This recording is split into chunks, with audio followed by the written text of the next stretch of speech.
Id-deċiżjonijiet tal-Gvern ta' Gonzi jkomplu jiffaċċjaw aktar kritika mid-deputati tiegħu stess. Fil-Parlament l-eks Ministru Jesmond Muljet fisser iż-żieda saġerata fil-kontijiet tad-dawl u l-ilma bħala deċiżjoni li xejjen l-effett pożittiv li seta' kellhom uħud mill-miżuri imħabbra fil-budget. Muljet jgħid li l-Gvern għandu jkun aktar sensittiv qabel jitfal piżijiet fuq il-familji u n-negozji Maltin li fi kliemu diġà qed jiffaċċjaw fost l-ogħla prezz tal-fuel fl-Unjoni Ewropea kollha. Ejja noqogħdu attenti li ma jkun hemmx kontromiżuri tipo tariffi oħrajn ta' dawl u l-ilma ta' fuels li inaqru il-tajjeb li fih dal-budget.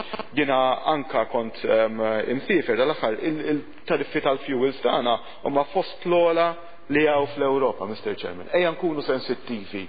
Jesmond Muljet ikkritika wkoll iż-żieda fit-tariffi għal dawk li applikaw għal permess mal-MEPA, żidiet li se jġibu piżijiet ġodda anki għal min japplika biex jagħmel tibdil żgħir fid-dar tiegħu.